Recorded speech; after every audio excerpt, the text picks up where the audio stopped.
આજે હું તમને શેર કરીશ આપણા ગુજરાતીઓની ફેવરિટ એવી ખાટિયા ઢોકળાની રેસીપી। તો સૌથી પહેલાં આપણે ખીરું બનાવવા માટે 1 મોટો કપ ચોખા લીધા છે। પછી એમાં એનાથી અડધી ચણાની દાળ લઈશું અને એનાથી બી અડધી અડદની દાળ લઈશું। અડદની દાળ એકદમ ઓપ્શનલ છે, તમે સ્કીપ પણ કરી શકો છો।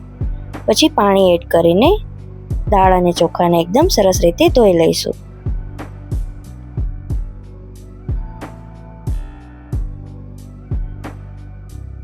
પછી પાણી એડ કરીને 4 થી 5 કલાક માટે પલળવા માટે મૂકી દઈશું। એકદમ સરસ રીતે પલળી જાય એટલે મિક્સર જારમાં એને એડ કરી દઈશું। ખીરાને આપણે થોડી માત્રામાં પીસીશું, એટલે બંને વખત આપણે થોડીક છાશને એડ કરીશું। તમે છાશની બદલે દહીં પણ એડ કરી શકો છો।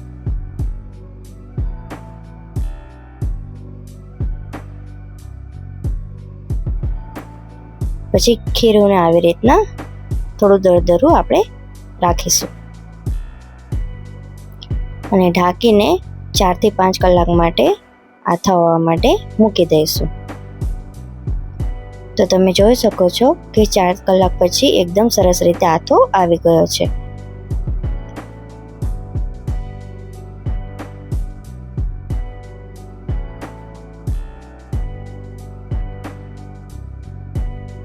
પછી એમાં આપણે 1 ચમચી હળદર,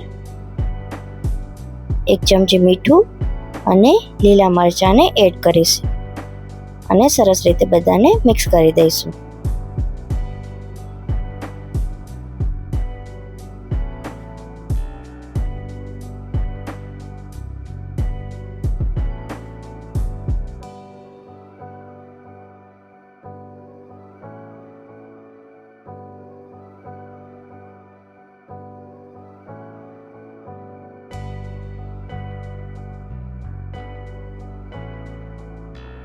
પછી અહીંયા ખાવાનો સોડા આપણે આવી રીતના અલગથી એડ કરીશું।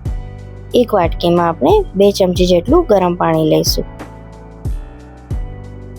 એમાં અડધી ચમચી જેટલો ખાવાનો સોડા એડ કરીશું અને 1 ચમચી જેટલું તેલ એડ કરીશું અને બધાને સરસ રીતના આવી રીતના મિક્સ કરતા જઈશું અને મિક્સ કરીને પછી આપણે ખીરામાં એને એડ કરી દઈશું।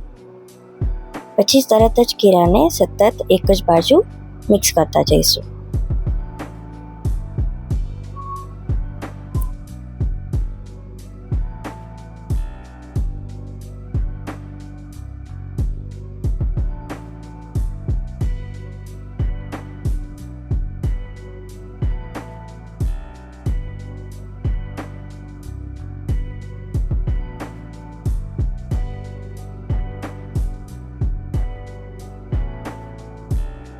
ખીરું એકદમ સરસ રીતે મિક્સ થઈ જાય એટલે આપણે સ્ટીમરને ગેસ પર મૂકી દઈશું। પાણી ગરમ થાય ત્યાં સુધીમાં આપણે પ્લેટ તૈયાર કરી લઈશું। સૌથી પહેલાં ડીશમાં આપણે આવી રીતના તેલને લગાવી લઈશું, પછી એમાં ખીરું એડ કરીશું અને ઉપરથી એમાં ચટણી અને કોથમીરને એડ કરીશું।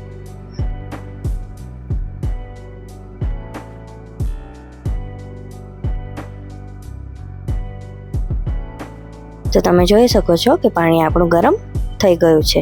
તો હવે આપણે ડીશને એમાં મૂકી દઈશું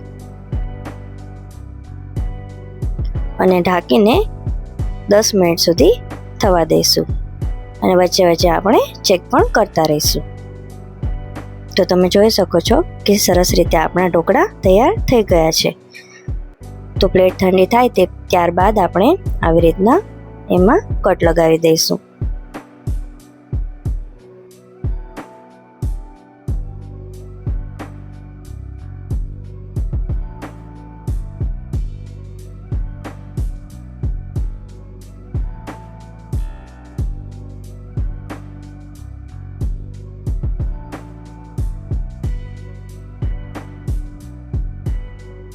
તમે જોઈ શકો છો કે એકદમ સોફ્ટ અને સ્વાદિષ્ટ ઢોકળા તૈયાર થઈ ગયા છે।